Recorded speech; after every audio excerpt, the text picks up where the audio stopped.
Hello students, start करते हैं crash course series का अपना अगला चैप्टर जिसको बोलते हैं बेंजीन। ठीक है, तो बहुत ध्यान से समझना, इंपॉर्टेंट रिएक्शन है इसकी। सबसे पहले स्टार्ट कर रहे हैं मेथड ऑफ प्रिपरेशन। तो मेथड ऑफ प्रिपरेशन में नंबर 1 है पहली मेथड ऑफ प्रिपरेशन जिसको बोलते हैं soda lime D carboxylation. Soda lime D carboxylation. और सोडा लाइम डी कार्बोक्सिलेशन किसका कराना है आपको कराना है soda lime D carboxylation PHCOONA का। ठीक है, इसको बोलते हैं सोडियम बेंजोएट। ठीक, तो सोडियम बेंजोएट का सोडा लाइम डी कार्बोक्सिलेशन तो क्या होता है इसमें NaOH in presence of CO। तो क्या बनता है इसमें PHH जिसको हम बोलते हैं बेंजीन। आप किस तरीके से रिएक्शन याद रखते हो मैंने आपको अल्केन में बताया था। आप इसको ऐसे याद रखोगे, देखो PHCOONA ऐसे लिख लो और सोडा लाइम मिक्सचर में से प्रेजेंट NaOH ऐसे लिख लो और यहां से क्या करो आप Na2CO3 रिमूव कर दो। ठीक, तो इसको क्या करोगे Na2CO3 रिमूव करोगे तो PHH बन जाएगा प्लस क्या आ जाएगा Na2CO3। तो सोडा लाइम डीकार्बोक्सिलेशन कराना है आपको किसका, सोडियम बेंजोएट का। एक और मेथड ऑफ प्रिपरेशन है नंबर 2 सेकंड नंबर पे, reaction of phenol with Zn। तो फिनॉल की वेपर्स को जब Zn के साथ ट्रीट करते हैं तो बेंजीन बनता है। कैसे बनाना, देखो फिनॉल है अपना PHOH, इसकी रिएक्शन Zn से होगी तो ये बना लेगा PHH प्लस ZnO। कैसे लिखोगे इसको ध्यान से देखना, PHOH ऐसे लिख लो और Zn को ऐसे लिख लो और यहां से क्या करो ZnO को रिमूव कर दो तो आपका क्या बन जाएगा PHH बन जाएगा प्लस क्या आ जाएगा ZnO आ जाएगा। इस तरीके से आप ये रिएक्शन याद रख सकते हो। नोट कर लो, फिर प्रॉपर्टीज पे चलते हैं।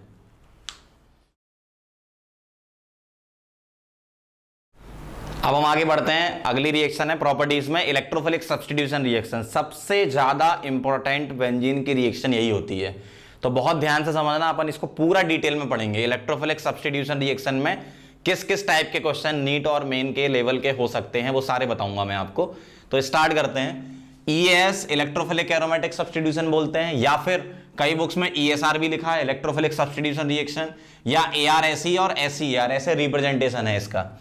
होता क्या है बेसिकली इसमें, बेंजीन की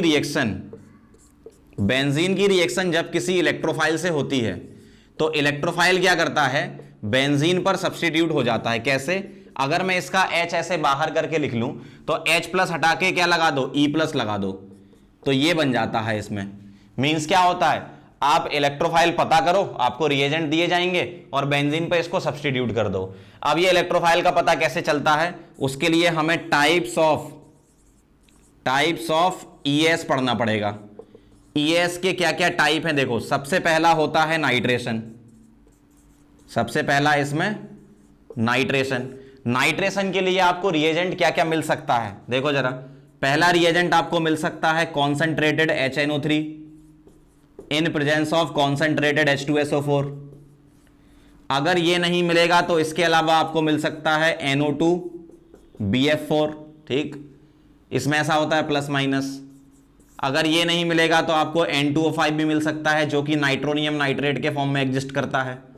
तो आपको अल्टीमेटली ऐसा रिएजेंट मिलेगा जो NO2 प्लस देता हो। ये दोनों आपस में रिएक्शन करके NO2 प्लस दे देते हैं और इसमें आपको साफ साफ दिख ही रहा है NO2 प्लस।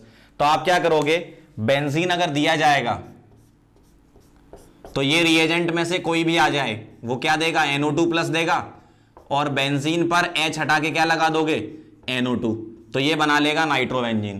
तो ये पहली रिएक्शन है जिसको बोलते हैं नाइट्रेशन रिएक्शन।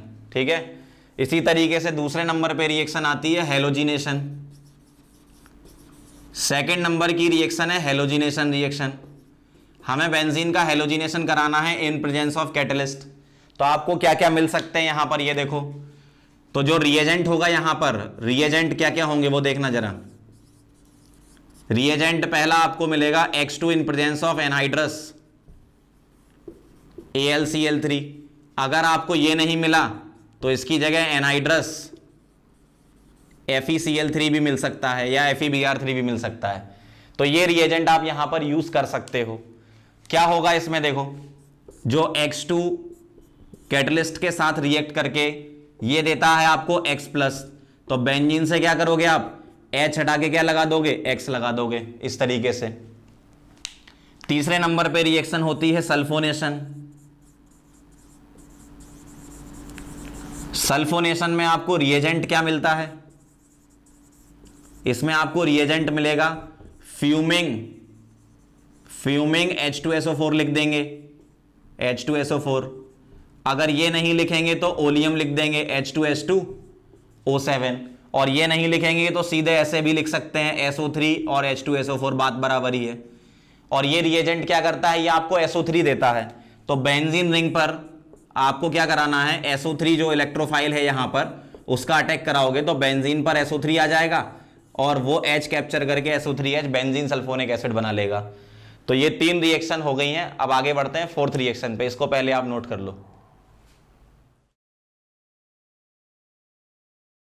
आगे बढ़ते हैं 4th रिएक्शन पर। 4th रिएक्शन है Friedel craft reaction. 4th number पर है फ्रीडल क्राफ्ट रिएक्शन। अब फ्रीडल क्राफ्ट रिएक्शन के 2 पार्ट होते हैं, एक होता है अल्काइलेशन और एक होता है असाइलेशन। तो पहला पार्ट मैं बता रहा हूं आपको, अल्काइलेशन। फ्रीडल क्राफ्ट अल्काइलेशन में क्या होता है, इसमें जो रिएजेंट आपको मिलेंगे वो अल्काइलेटेड रिएजेंट क्या क्या होंगे देखना। पहला RX in presence of anhydrous AlX3, ये मिल सकता है।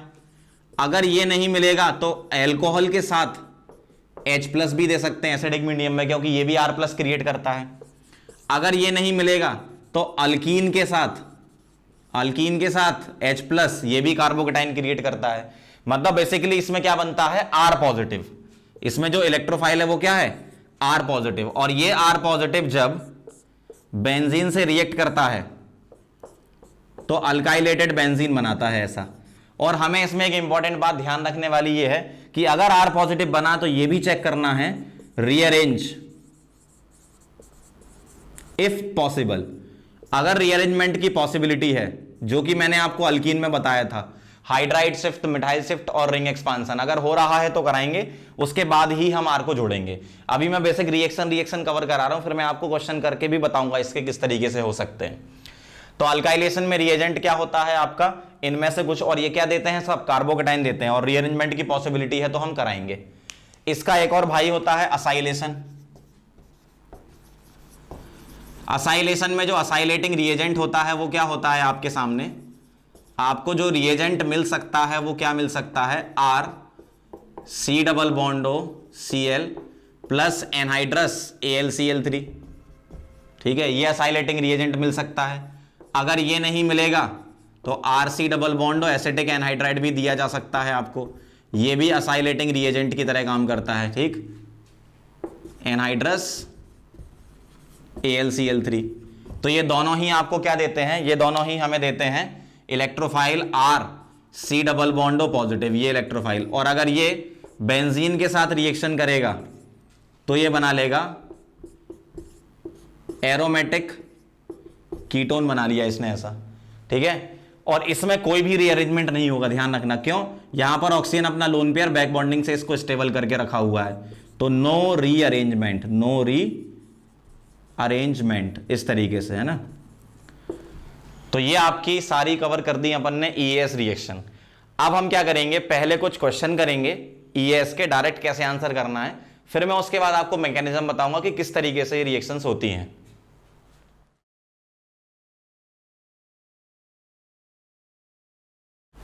अब हम कुछ क्वेश्चन करते हैं। मैं कुछ पुरानी रिएक्शन भी ले रहा हूं ताकि रिवीजन हो जाए इंपॉर्टेंट रिएक्शंस के साथ, कॉम्बिनेशन बना रहा हूं। ठीक है, सीक्वेंशियल प्रॉब्लम से बहुत जल्दी ऑर्गेनिक समझ में आती है, तो ध्यान से देखना। CaC2 कैल्शियम कार्बाइड की रिएक्शन वाटर के साथ हो रही है। तो एक बार बताओ, ये कार्बाइड और एक Mg2C3 दोनों अल्काइन देते हैं, ये इथाइन देता है, वो प्रोपाइन देता था Mg2C3। तो CaC2 क्या बना देगा, जो आपका A आ जाएगा वो आ जाएगा इथाइन, या एसिटिलीन बोलते हैं इसको। और याद करो, एसिटिलीन के 3 मोल रेड हॉट ट्यूब में क्या बना देते हैं, बेंजीन बना देते हैं ये। अब इस बेंजीन की वेरियस रिएक्शन आपको करानी है। CH3Cl AlCl3 Friedel craft alkylation reaction, ये रिएजेंट आपस में मिलके क्या देगा आपको, CH3 पॉजिटिव R+ देता है, और कोई रीअरेंजमेंट की पॉसिबिलिटी नहीं है। इसका मतलब CH3 सीधे जोड़ दो तो C क्या आ जाएगा, बेंजीन के ऊपर CH3, जिसको टॉल्यूइन बोलते हैं। ठीक है। इसके बाद अगली रिएक्शन देखो, अल्कोहल के साथ H+, ये भी अल्काइलेटिक रिएजेंट की तरह काम करता है। इसको मैं साइड में ऐसे बता रहा हूं कि जैसे मान लो ये ऐसा लिखा है, जब ये H+ के साथ रिएक्शन करेगा तो ऑक्सीजन अपना लोन पेयर इसको देगा और ये क्या बनाएगा, ये बनाएगा OH2 पॉजिटिव, ऐसा बन जाएगा पहली बार में। और वाटर जब निकल जाएगा तो कार्बोकेटाइन बनेगा आपका ऐसा। क्या ये कार्बोकेटाइन रीअरेंज हो सकता है? बिल्कुल हो सकता है। यहां से हाइड्राइड शिफ्ट हो जाएगी इसकी, ये जो H है यहां से हाइड्राइड शिफ्ट करा दो तो ये बना लेगा ऐसा 2 डिग्री कैटायन। पहले इसके अल्फा H कितने थे इस पॉजिटिव के, ये वाले यहां पर 2, और अब अल्फा H इसके हो गए 6, स्टेबिलिटी बढ़ गई तो रीअरेंजमेंट होगा, और रीअरेंज हो गया तो यही पॉजिटिव सीधा बेंजीन पे चिपका देना आपको। तो ये बेंजीन है और इस पे क्या लगा दिया अपन ने, आइसोप्रोपाइल, जिसका नाम क्यूमीन होता है। आइसोप्रोपाइल बेंजीन को क्यूमीन बोलते हैं। अब ये जो कॉन्सेंट्रेटेड HNO3 H2SO4 ये क्या देता है, NO2+। कैसे देता होगा उसके बारे में समझ लो। HNO3 को हम ऐसे लिख सकते हैं HO और NO2, और H2SO4 क्या देता है H+। HNO3 और H2SO4 में कौन अच्छा एसिड है, H2SO4। तो H2SO4 एसिड की तरह काम करता है इस पर्टिकुलर रिएक्शन में, ध्यान से सुनना जो बोल रहा हूं मैं। H2SO4 एसिड की तरह काम करता है और HNO3 लुईस बेस की तरह काम करता है, भले ही वो एसिड है लेकिन उससे ज्यादा एसिडिक ये है, तो ये एसिड की तरह और ये बेस की तरह। कैसे, ऑक्सीजन अपना लोन पेयर दे रहा है और लोन पेयर डोनर क्या होते हैं, लुईस बेस, तो ये ऐसा बना लेगा NO2। अब क्या होगा, वाटर निकल जाएगा तो ये क्या बन जाएगा, NO2+। तो इस तरीके से NO2+ बनता है इसमें। तो क्या करोगे, बेंजीन पर ऊपर NO2 चिपका दोगे, क्या बन जाएगा, नाइट्रोबेंजीन। ऐसे चलना है। अगली रिएक्शन देखो, Cl2 in presence of एनाइट्रस FeCl3, ये क्या देता है X+। कैसे देता होगा, ClCl प्लस FeCl3। FeCl3 क्या है, एक लुईस एसिड। तो ये दोनों इलेक्ट्रॉन को मैं इस पर भेजकर, ऐसे याद रखने के लिए बता रहा हूं, है ना, ये दोनों बॉन्ड, ये दोनों इलेक्ट्रॉन इस पर भेज दो Cl-, और ये माइनस इसको अपना लोन पेयर दे देगा, और क्या छोड़ जाएगा पीछे, Cl+, और क्या बना लेगा ये FeCl4 नेगेटिव। हमें इससे मतलब नहीं है, इससे मतलब है तो बेंजीन पर इलेक्ट्रोफाइल का क्या कराना है, सब्स्टिट्यूशन, क्या बन जाएगा, क्लोरोबेंजीन। ध्यान से समझते जाओ क्या हो रहा है रिएक्शन में, है ना। अगली रिएक्शन देखना, इसमें क्या होगा, ये जो रिएजेंट है ये कैसा रिएजेंट होता है, ये होता है असाइलेटिक रिएजेंट। ठीक है, कैसे ब्रेक करोगे देखना, इस बॉन्ड को ब्रेक करो, Cl- इसको AlCl4- बना देगा और इस कार्बन पे प्लस छोड़ जाएगा और ये प्लस बेंजीन पे चिपका देना। तो बेंजीन पर ये जुड़ेगा किस तरीके से, देखो यहां जुड़ जाएगा COPH, ऐसा बन जाएगा। ठीक, बेंजोफिनॉन बोलते हैं इसको, याद रखना हो तो। ओलियम क्या देता है आपको, SO3, और SO3 जब बेंजीन पर जाता है तो SO3 नहीं होता, SO3H हो जाता है वो, है ना, इस तरीके से। तो आप देख लो एक बार सारे प्रोडक्ट कैसे हमने बनाए हैं, मैंने आपको थोड़ी थोड़ी मैकेनिज्म समझाने की भी कोशिश की है। अगर आप डायरेक्ट याद रख पाओ तो बहुत अच्छा है।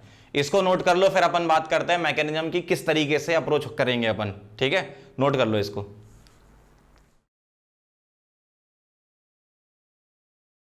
अब हम स्टार्ट करते हैं मैकेनिज्म ऑफ ES। बहुत ध्यान से समझना, इंपॉर्टेंट है इसलिए मैं मैकेनिज्म इसकी बता रहा हूं। बाकी मैंने डायरेक्ट आंसर करना आपको सिखा दी है, एग्जाम में कैसे करोगे, लेकिन थोड़ी सी अंडरस्टैंडिंग इसकी मैकेनिज्म की भी होनी चाहिए। तो ध्यान से देखना जरा, मैकेनिज्म ऑफ ES में क्या होता है। हमें क्या कराना है, इलेक्ट्रोफाइल का सब्स्टिट्यूशन कराना है। तो होता क्या है, बेंजीन रिंग पर जब इलेक्ट्रोफाइल अटैक करता है तो इलेक्ट्रोफाइल को इलेक्ट्रॉन कौन देगा, न्यूक्लियोफाइल। तो जो बेंजीन है वो न्यूक्लियोफाइल की तरह काम करेगी। तो ये जो पाई इलेक्ट्रॉन है इसके, ये इलेक्ट्रोफाइल को अपने इलेक्ट्रॉन देना चाहेंगे, तो सबसे पहले ऐसा कुछ बनेगा। इसने अपने इलेक्ट्रॉन इसको दिए और इसको हम बोलते हैं पाई कॉम्प्लेक्स। पाई कॉम्प्लेक्स। अब होता क्या है, इलेक्ट्रोफाइल को 2 ही इलेक्ट्रॉन देने हैं, जबकि यहां पर रिंग में 6 इलेक्ट्रॉन घूम रहे हैं। तो पाई जो रिंग में 6 इलेक्ट्रॉन है, मतलब 3 डबल बॉन्ड है, तो 2 डबल बॉन्ड पीछे आएंगे, 1 डबल बॉन्ड आगे आएगा कि नहीं भैया हम देंगे इलेक्ट्रॉन। तो होगा क्या, इसके जो इलेक्ट्रॉन का डोनेशन होगा वो ऐसा होगा। देखो इसको मैं ऐसे दिखा रहा हूं कि मान लो ये डबल इधर है, 1 डबल इधर है, 1 डबल इधर है। इलेक्ट्रोफाइल को इलेक्ट्रॉन कौन देगा, कोई एक डबल बॉन्ड देगा। तो मैं इसको ऐसे समझाने के लिए बता रहा हूं कि ये ऐसा टूटा, इधर माइनस आया और इधर प्लस आया, और इसने अपने इलेक्ट्रॉन इसको दे दिए। आप पूरा ऐसा एरो भी दिखा सकते हो कि पाई इलेक्ट्रॉन इसके पास चले गए, वो इसी टाइप से आप समझने के लिए ऐसा कर सकते हो। तो आपको कैसा दिखेगा देखना,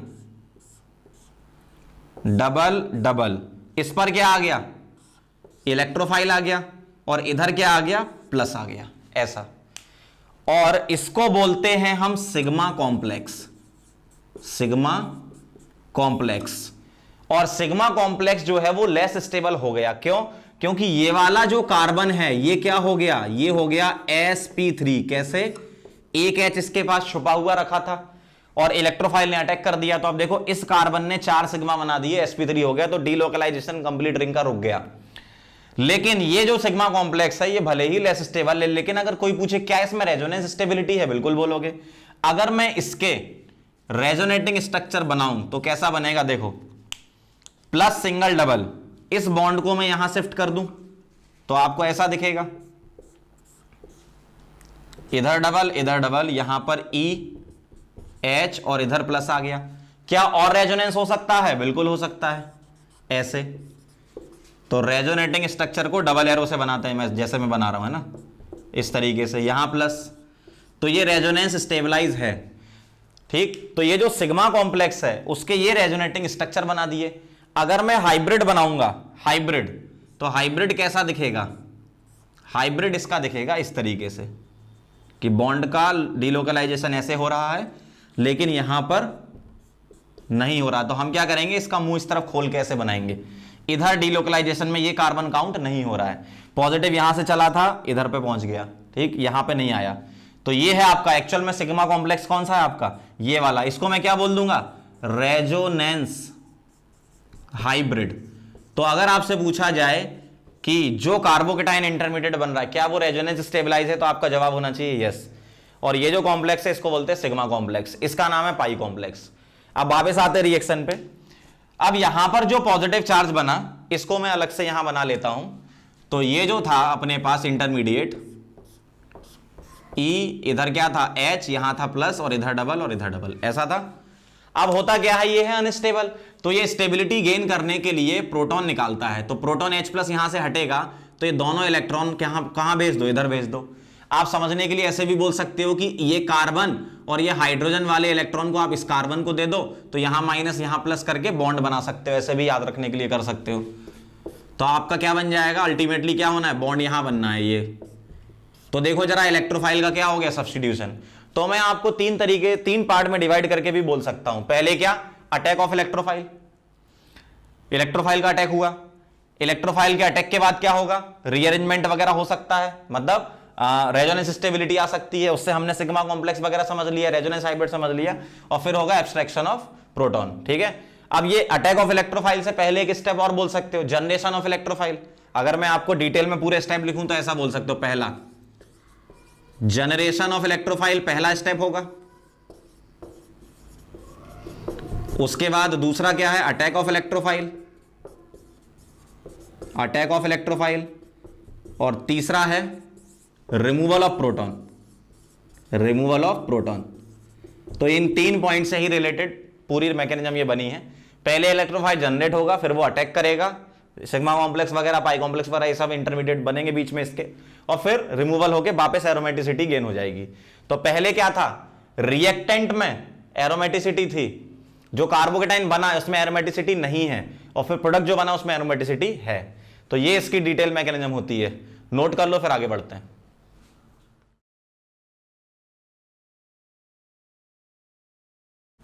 अब इसमें बहुत ही इंपॉर्टेंट टॉपिक है ये, डायरेक्टिव इन्फ्लुएंस ऑफ ग्रुप। इसका मतलब क्या होता है, मोनो सब्स्टिट्यूटेड बेंजीन में हमें पढ़ना है, फंक्शनल ग्रुप कोई लगा दिया। जैसे मान लो अगर मैंने बेंजीन पर ग्रुप लगा दिया +M, तो +M वाला ग्रुप क्या करता है, इलेक्ट्रॉन को देता है, तो बेंजीन पर नेगेटिव क्रिएट करेगा।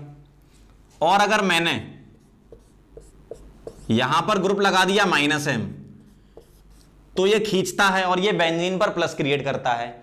अब कौन सा वाला कहां पर क्या करता होगा उसको मैं समझाऊंगा, पहले मैं आपको +M और -M ग्रुप बता रहा हूं कैसे चेक करते हैं। बहुत सारे केसेस में आप ऐसे कर सकते हो, +M ग्रुप के बारे में बता रहा हूं। अगर बेंजीन से कनेक्टेड यहां पर G ग्रुप, ध्यान से सुनना, G ग्रुप, G का अगर फर्स्ट एटम, G के पास अगर फर्स्ट एटम लोन पेयर रखता है, G के फर्स्ट एटम के पास अगर लोन पेयर है तो वो +M होता है। मैक्सिमम एग्जांपल ऐसे मिलेंगे। लेकिन इसके अलावा और क्या क्या हो सकते हैं G, बिना लोन पेयर वाले, देखो लोन पेयर वाले तो होते ही हैं 90% केसेस में लोन पेयर होता है, लेकिन जी के लोन पेयर के अलावा क्या क्या हो सकता है जो प्लस एम की तरह काम करे? मिथाइल। अगर मैं यहां मिथाइल लगा दूंगा तो ये प्लस हाइपर कॉन्जुगेशन की वजह से प्लस एम की तरह काम कर जाता है, मतलब ये रिंग पर नेगेटिव क्रिएट कर देता है। कैसे करेगा अभी समझाऊंगा मैं, पहले मैं ग्रुप बता रहा हूं आपको। ये हो सकता है CH3, ठीक है।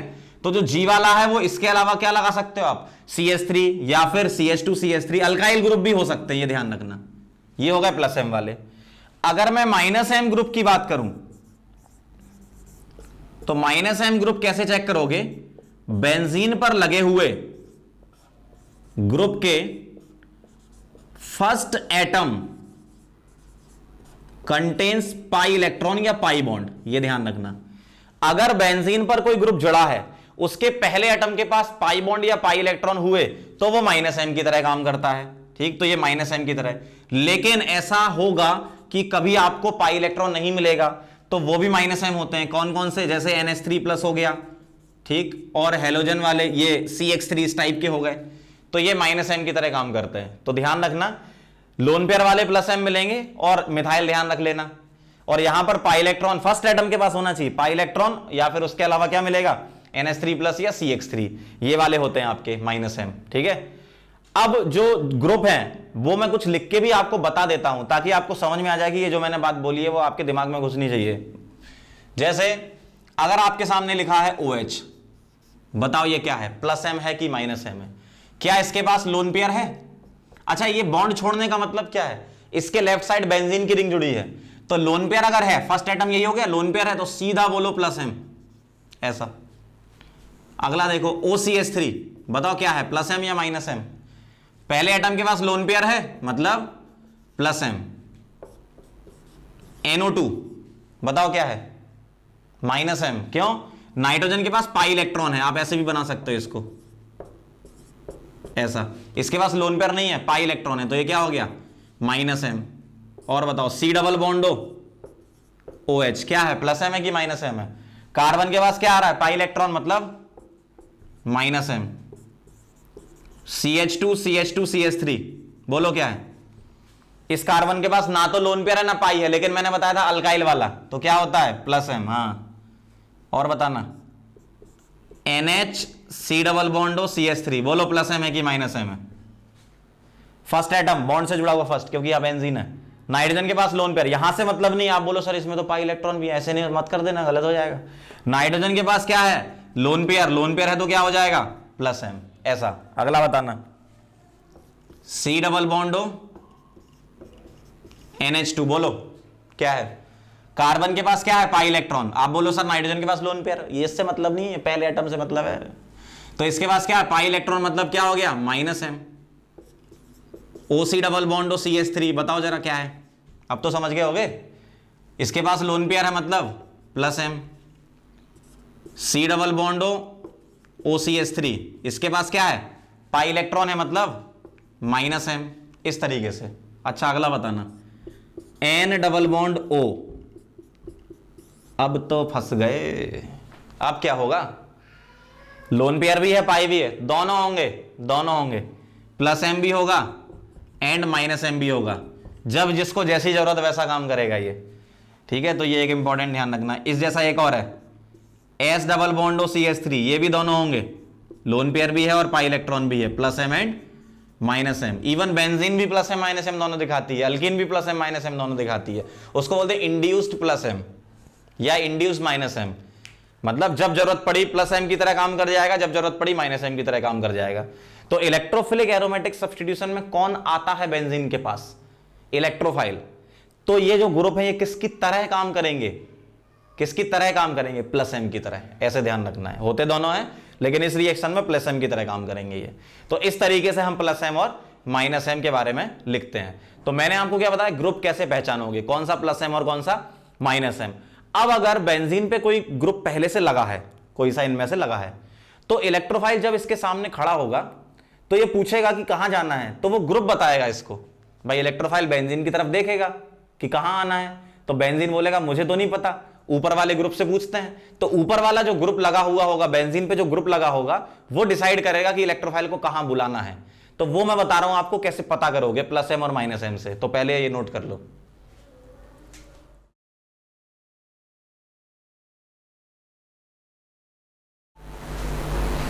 अब आगे बढ़ते हैं। बेंजीन पे लगे हुए ग्रुप से डिसाइड होता है कि कोई इलेक्ट्रोफाइल कहां आएगा।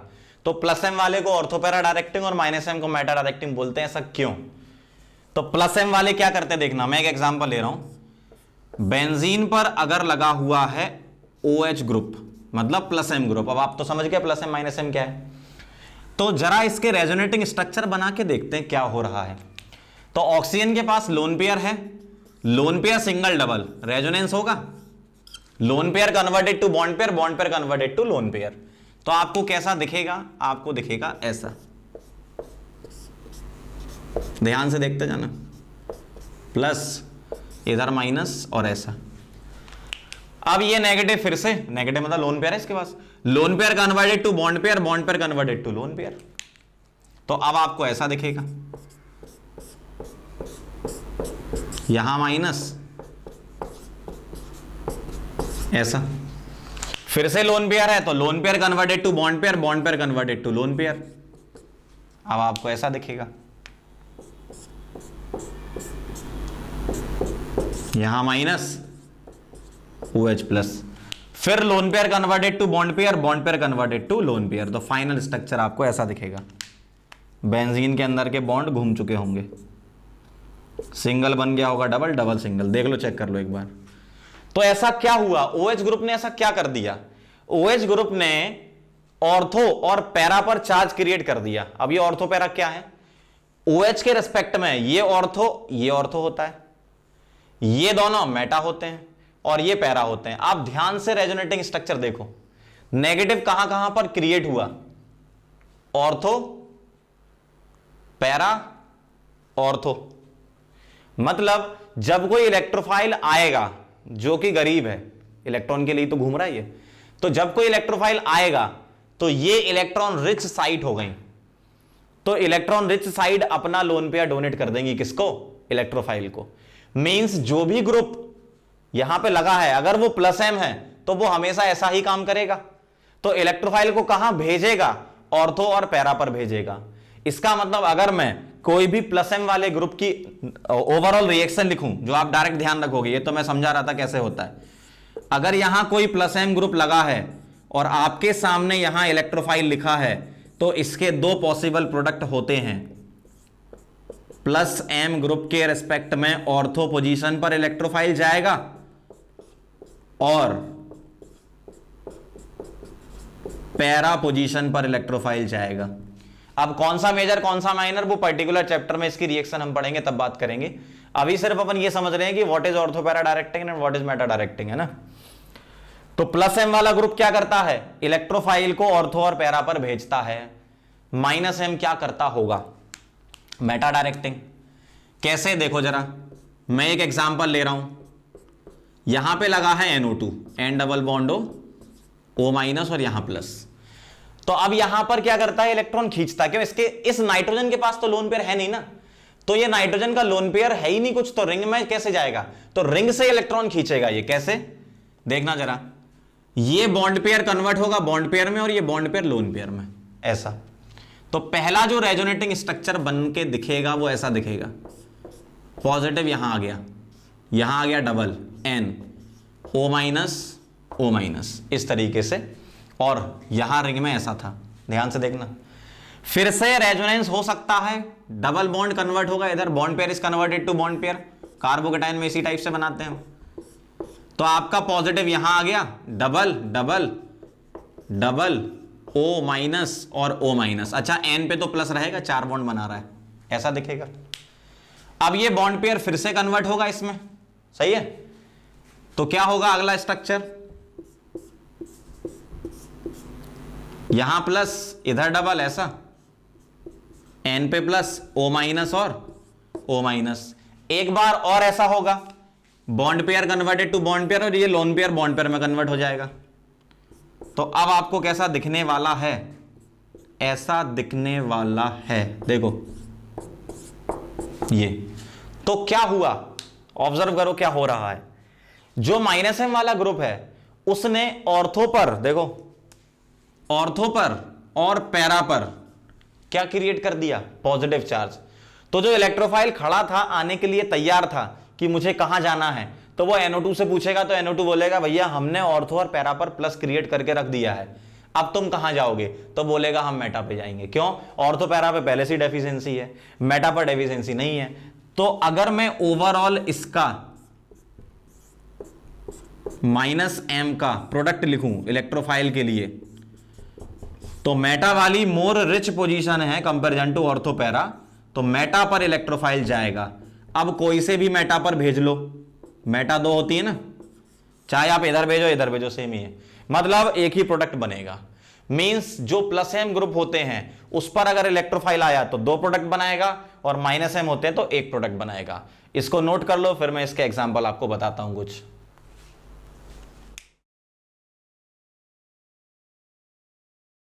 अब हम डायरेक्टिव इन्फ्लुएंस पर बेस्ड क्वेश्चन लेते हैं, ठीक है। अब क्या क्या क्वेश्चन है ध्यान से देखना। पहला क्वेश्चन है टॉल्विन की रिएक्शन करानी है इसके साथ। तो पहली बात, ये जो ग्रुप लगा है ये कौन सा है, +m, मतलब ऑर्थो पैरा डायरेक्टिंग होता है, ध्यान रखना। ऑर्थो और पैरा पे लगेगा, क्या लगेगा वो ये बताएगा। बताओ जरा, कॉन्सेंट्रेटेड HNO3 और H2SO4 मिलकर क्या देते हैं, NO2+, ठीक। तो क्या करोगे, बेंजीन पर लगे हुए ग्रुप के रेस्पेक्ट में, मिथाइल के रेस्पेक्ट में ऑर्थो पर एक NO2 लगेगा और एक लगेगा यहां पर पैरा पर NO2। तो इसमें कितने प्रोडक्ट बनेंगे, 2, एक ऑर्थो और एक पैरा। इस तरीके से इसमें आ जाओ। बेंजीन की रिएक्शन 2 मोल है ये, तो पहले क्या होगा, आपको ये पता है NO2+ देता है ये, तो पहले बेंजीन पर NO2+ अगर आएगा तो बेंजीन पे तो कहीं भी लगाओ सारी पोजीशन सेम होती हैं, लेकिन जैसे ही बेंजीन पर ग्रुप लग गया तो अब ऑर्थो मेटा पैरा का खेल स्टार्ट होता है।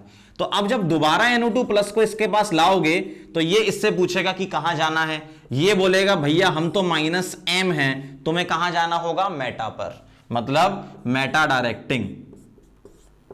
तो मेटा पर इलेक्ट्रोफाइल को डायरेक्ट करेगा, मींस मेटा डायरेक्टिंग। तो एक ही आंसर आएगा इसका। अगला क्वेश्चन देखो, CHO और Br2 FeBr3, यहां सी नहीं FeBr3, तो ये क्या देगा आपको, ये देता है Br+। अब Br+ पूछेगा हमें कहां जाना है, बेंजीन पर लगा हुआ CHO बोलेगा हम तो -m है भैया, और अगर हम -m है तो हम मेटा डायरेक्टर हैं, तो तुम्हें कहां जाना होगा, मेटा पर। तो Br कहां चला जाएगा, मेटा पर, ऐसा बन जाएगा। बहुत इजी होता है, बस आपको +m -m का ध्यान रखना है। अब यहां आ जाओ, Cl2 तो एक्सेस में ही आ गया। अगर एक्सेस में आ गया तो होगा क्या, मान लो पहली बार रिएक्शन होती तो बेंजीन की सारी पोजीशन सेम है, तो Cl एक जगह आ जाता, फिर Cl के रेस्पेक्ट में ऑर्थो पे फिर Cl आता, फिर उसके ऑर्थो पे आ जाता। तो ऐसा चलता रहता, कब, जब तक सारी पोजीशन ऑक्यूपाई नहीं हो जाती। तो एक्सेस में अगर है तो सभी जगह Cl आ जाएगा, और इसका नाम है हेक्सा, इसका नाम है hexa chloro benzene, hexa chloro benzene, इसको बोलते हैं HCB। इसको BHC से कंफ्यूज मत हो जाना है, इसमें BHC अलग चीज है, वो अगली रिएक्शन आएगी मेरी। HCB है ये, हेक्सा क्लोरोबेंजीन है, बेंजीन हेक्साक्लोराइड नहीं है, वो अलग चीज होती है, गमेक्सिन लिंडेन, ये अलग है वो अलग है।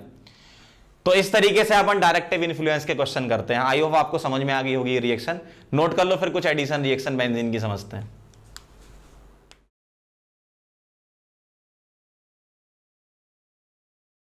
आगे बढ़ते हैं, कुछ एडिशन रिएक्शन भी है बेंजीन की, वो भी समझ लो। पहली एडिशन रिएक्शन है, बेंजीन से हम रिएक्शन कराते हैं इसकी 3 मोल H2Ni, high temperature and high pressure पर बेंजीन रिंग कन्वर्ट हो जाती है साइक्लोहेक्सेन में। मतलब पाई बॉन्ड ब्रेक कर दो HH से, सारे पाई को आप क्या कर दो, हाइड्रोजनेट, ठीक है। दूसरी रिएक्शन है इसकी एडिशन रिएक्शन में, बेंजीन की रिएक्शन होती है Cl2 excess in presence of sunlight. तो इसमें क्या होता है, पाई बॉन्ड ब्रेक करो आप, Cl Cl Cl Cl Cl Cl, तो एक बहुत ही इंटरेस्टिंग कंपाउंड बनता है इसमें।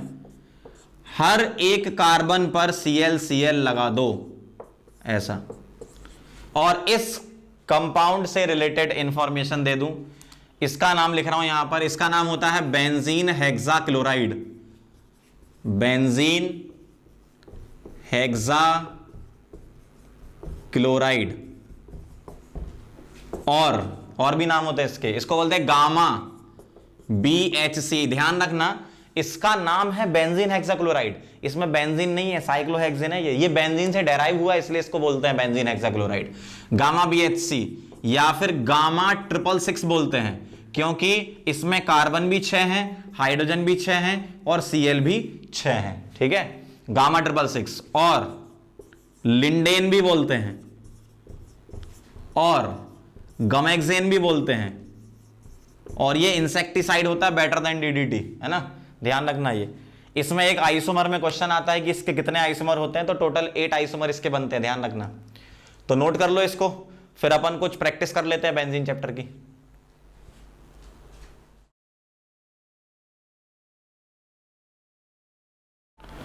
अब हम ES से रिलेटेड क्वेश्चन कर लेते हैं बेंजीन के। देखो जरा, इसमें आपको रिएक्टिविटी कंपेयर करानी है ES में, तो कैसे कराएंगे आप देखो क्या क्या लगा है। इसमें बेंजीन पे Cl लगा है, इधर Cl के साथ 2 NO2 लगा दिए आपको, 2 और 4 डाइनाइट्रो हो गया क्लोरोबेंजीन में, और ये पैरा नाइट्रो क्लोरोबेंजीन हो गया। अब क्या होता है यहां पर, क्या हो रहा है, यहां जो Cl लगा है वो क्या होता है, वो +M भी होता है, Cl के पास लोन पेयर है, +M भी होता है और -I भी होता है, और इसका -I ग्रेटर देन होता है +M से, ठीक है, ये ध्यान रखना।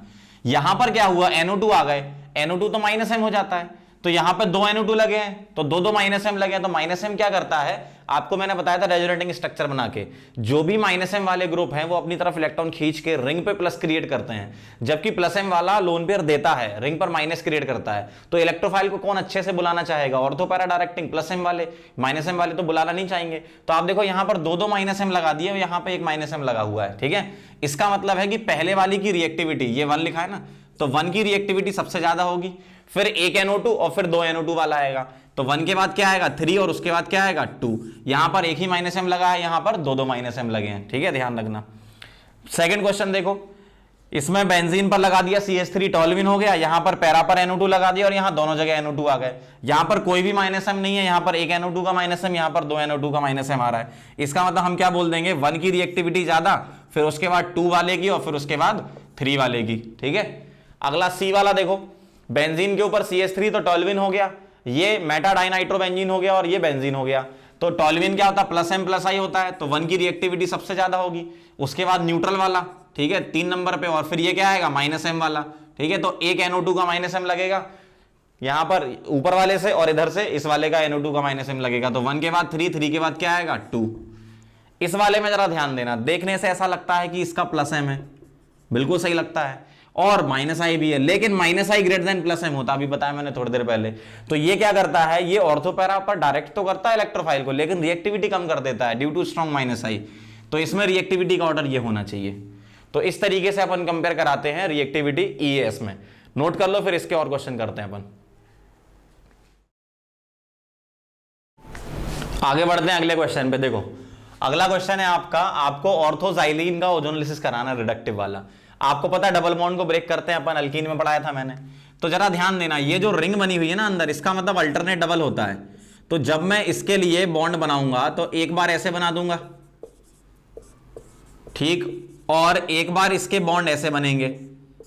तो जो बेंजीन है उसको हम 2 तरीके से कंसीडर करके सॉल्व करेंगे क्वेश्चन ये वाला। तो अब आपको क्या करना होता है, इसमें डबल बॉन्ड को ब्रेक करते हो किससे, O और O से। तो ये बॉन्ड ब्रेक होगा O और O से, रिडक्टिव है तो सिर्फ O और O से ब्रेक करके छोड़ देंगे। ये बॉन्ड ब्रेक होगा O और O से, इधर भी ब्रेक करोगे O और O से, डबल बॉन्ड ब्रेक करो O गो, बॉन्ड ब्रेक करो O गो, इस टाइप से, है ना। तो आप देखो यहां पर क्या हो गया, अगर मैं इस पार्ट को बाहर निकालूं, इस पार्ट को और इस पार्ट को, तो ये वाला और ये वाला सेम पार्ट है। CH3 के साथ क्या लगा, देखना CH3 के साथ लगा है एक कार्बन, यहां पे इधर डबल बॉन्ड हो, और कार्बन कार्बन के बीच में यहां सिंगल बॉन्ड लगा है और यहां एक डबल बॉन्ड हो, और इसके पास H पहले से ही है। ये वाला और ये वाला पार्ट सेम रहेगा, और इतना पार्ट अलग आ जाएगा। तो इतना पार्ट क्या है, ये C डबल बॉन्ड हो, यहां पर एक H, और C डबल बॉन्ड हो, यहां पर एक H।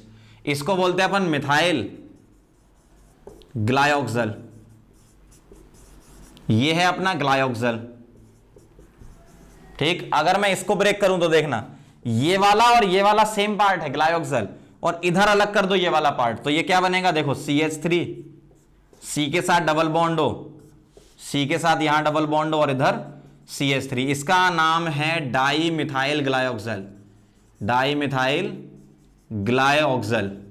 और ये वाला पार्ट सेम है जो कि ग्लाइऑक्सल है, तो उसको मैं लिख देता हूं ऐसे, O डबल बॉन्ड C, यहां पर एक H, और इसके साथ C डबल बॉन्ड O, यहां पर एक H, ऐसा।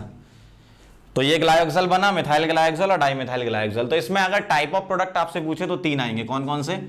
एक आएगा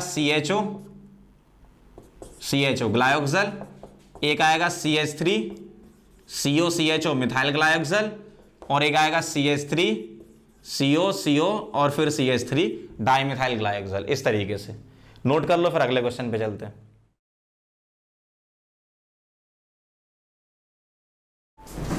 आगे बढ़ते हैं बेंजीन से और कुछ पुरानी रिएक्शन से रिलेटेड पूरा का पूरा एक क्वेश्चन मैंने बनाया है, तो इस क्वेश्चन को अपन सॉल्व करेंगे, पुरानी रिएक्शन भी रिवाइज होंगी। सॉल्ट दे रखा है मुझे, इसकी सोडा लाइम के साथ रिएक्शन करानी है, तो ये आपको पता है सोडा लाइम में क्या होता है, NaOH। तो आप इसको ऐसे रखो, क्या करोगे, Na2CO3 निकाल दोगे यहां से, ठीक। तो A क्या बन जाएगा आपका, बेंजीन। अब बेंजीन का क्या कराना है आपको, ब्रोमिनेशन। तो ये रिएजेंट क्या देता है, ध्यान रखना, Br+ देता है, तो B क्या आ जाएगा आपका, ब्रोमोबेंजीन, ठीक है। यहां पर क्या आ जाएगा, ब्रोमोबेंजीन। अब आपको यहां पर बताना है इसकी जब रिएक्शन इसके साथ होगी तो क्या बनेगा, ठीक है। तो ध्यान से देखो, ये क्या करेगा, जब इसकी रिएक्शन H+ के साथ होगी तो सबसे पहले कार्बोकेटाइन बनेगा ऐसा, स्टेबल कार्बोकेटाइन। ये बॉन्ड ऐसे टूटेगा, यहां माइनस यहां प्लस कर लेना। अब इसमें होगा रिंग एक्सपांसन, ये 1 और ये 2, ये बॉन्ड यहां शिफ्ट होगा, तो अब आपको ऐसा दिखेगा, और प्लस कहां आ गया, इधर। इसको सही से लिखोगे तो 5 की रिंग, एक मिथाइल और यहां प्लस। अब यहां से हाइड्राइड शिफ्ट भी कराना है, तो हाइड्राइड शिफ्ट कराओगे तो ये प्लस बन जाएगा आपका ऐसा। अब ये कार्बोकेटाइन क्या होगा, ब्रोमीन बताएगा इसको कि कहां जाना है। तो ब्रोमीन क्या होता है, लोन पेयर है इसके पास, मतलब प्लस M, तो ये बताएगा ऑर्थो पैरा डायरेक्टिंग। अब देखो ये वाला ग्रुप क्या है, बल्कि है, तो अगर बल्कि ग्रुप है तो हम मेजर प्रोडक्ट डिसाइड करने के लिए क्या करेंगे, क्योंकि सीक्वेंस वाले क्वेश्चन में हम मेजर लिखते हैं, Br के पैरा पे लगाओ, एक ऑर्थो तो बनेगा ही लेकिन वो माइनर होगा, तो हम मेजर क्या देंगे, Br के पैरा पर ये जोड़ेंगे। तो ये Br लगा हुआ यहां पर, और इसके पैरा पर एक रिंग जुड़ जाएगी 5 मेंबर्ड, तो इसका बॉन्ड बनेगा इससे 5 मेंबर्ड रिंग, ये जुड़ गई, और एक मिथाइल यहां ऐसा था, तो इसका आंसर ये आएगा। आगे बढ़ते हैं। अब यहां पर देखो बेंजीन की रिएक्शन, हम ये वाली रिएक्शन ले रहे हैं, ठीक है। तो ऐसा क्या रिएक्टेंट लें जिसकी Zn के साथ रिएक्शन पर बेंजीन बने, तो ये बेंजीन की प्रिपरेशन में हमने देखा था फिनॉल होता है, ZnO निकाल देते थे हम यहां से।